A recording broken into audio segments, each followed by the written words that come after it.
Outrage from the family of victims as a jury spares the Parkland school shooter from the death penalty. If this was not the most perfect death penalty case, then why do we have the death penalty at all? Parents breaking down in tears, visibly angry at the outcome. Pressing the barrel of his weapon to my daughter's chest. That doesn't outweigh that poor little, what's his name, had a tough upbringing. Some blaming the system. I'm disgusted with our legal system. I'm disgusted with those jurors. I'm disgusted with the system. And calling on people to act now. We are all in this position now of doing the work that we do around this country to keep this from happening to another family. A tight-knit community far from closure as it feels like it did not get justice for these 17 victims. CBS 12 News This Morning starts now. Yes, this morning, families of those victims killed in the Parkland school shooting remain in disbelief after a jury recommended life in prison for Nicholas Cruz. The jury foreman said that 3 of the 12 jurors voted that factors including mental illness brought up by the defense should take the death penalty off the table. Mental illness, one of at least 40 mitigating factors the defense presented to persuade jurors that death was not the appropriate sentence. Other mitigating factors included that the shooter had been exposed to alcohol and drugs in the womb and that he'd been sexually abused by a trusted peer. And new this morning, we are learning that prosecutors filed a new motion with the Broward County Court. Yeah, they're asking the judge to interview a juror who said they felt threatened by another juror during deliberations. CBS 12's Kara Duffy joins us live from outside the courthouse in Fort Lauderdale. Yeah, Kara, good morning. What are you learning?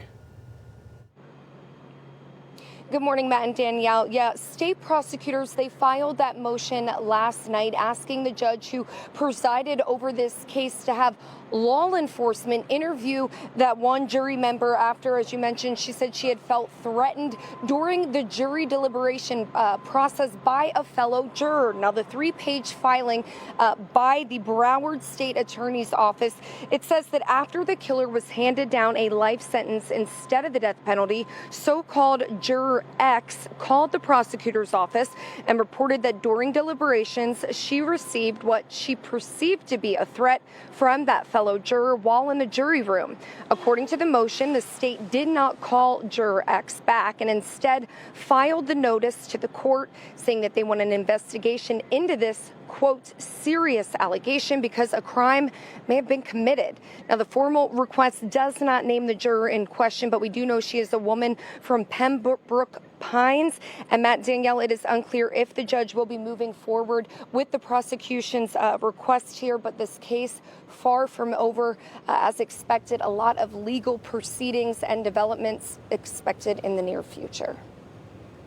Kara, thank you. This filing comes after another issue with a different juror. This one, the initial lone holdout opposing the death penalty, she is now writing a letter to the judge to defend herself. You are looking at that letter right now. She is addressing rumors from other jurors that she had already made up her mind on voting for a life sentence before the trial got underway. She denies these claims, writing that she maintained her, quote, oath to the court to be fair and unbiased.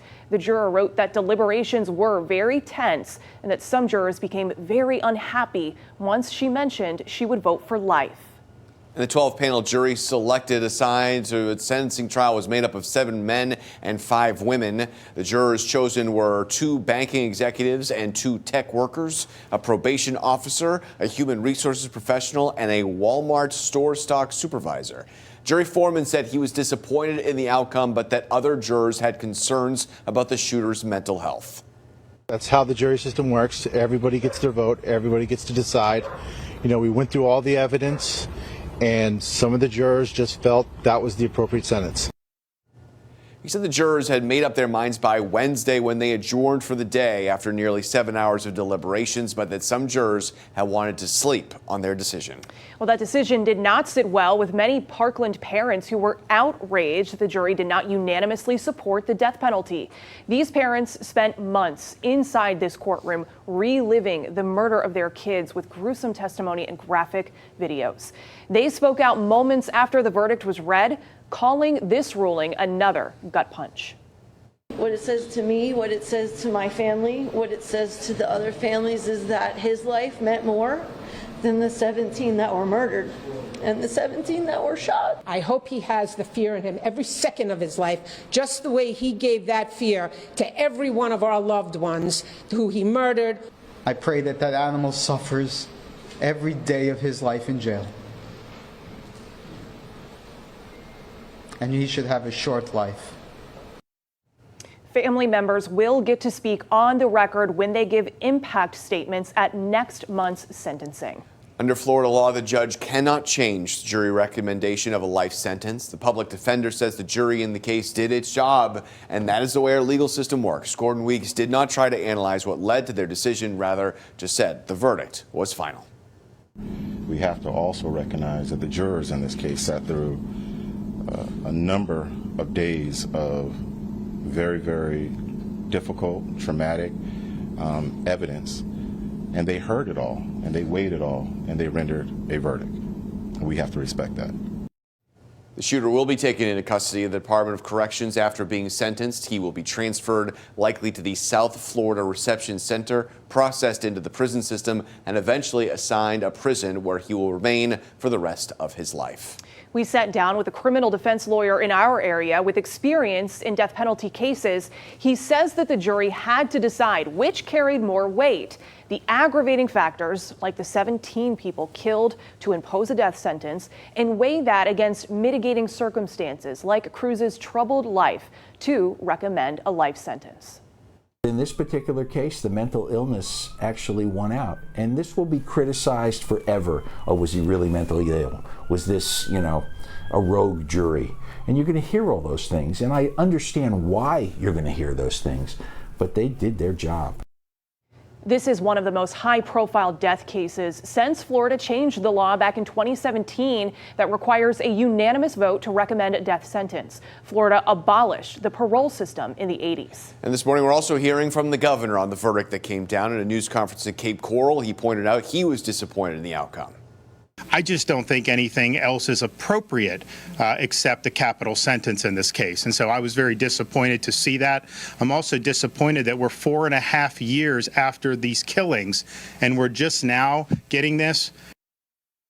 And we have more reaction pouring in from other state leaders this morning. The governor's challenger in the November election, Charlie Crist, tweeted, "There are crimes for which the only just penalty is death. The Parkland families and community deserved that degree of justice." Senator Rick Scott also weighing in here, saying that, in part, it's a long statement here, but saying in part, can only pray that as each phase of this painful process concludes, those whose hearts were torn by this monster find some measure of closure. And Agricultural Commissioner Nikki Fried tweeted, "I haven't been able to put the emotions of today into proper words, as there just aren't. Today we stand with our Parkland families, and our hearts go out to them." You are now looking at the faces of the 17 victims. 14 of them were students, 3 were staff members. All of them with big goals, whose promising lives were cut short, and they will never be forgotten. Alyssa Al-Hadef was a star soccer midfielder. Martin Duque dreamed of becoming a U.S. Navy SEAL. Scott Beagle was a geography teacher and a cross-country coach. Nicholas Dworet had a full swimming scholarship and wanted to compete in the Olympics. Aaron Feiss was an assistant football coach. Jamie Guttenberg was a member of the Dance Theater Extreme team. Chris Hickson was an athletic director and a wrestling coach. Luke Hoyer had plans of joining the football team his sophomore year. Kara Loughran loved Irish dancing and gymnastics. And Gina Montalto was a member of the Color Guard and she played soccer. Joaquin Oliver was interested in writing and he was very passionate about basketball. Elena Petty was a member of the Junior Reserve Officers Training Corps.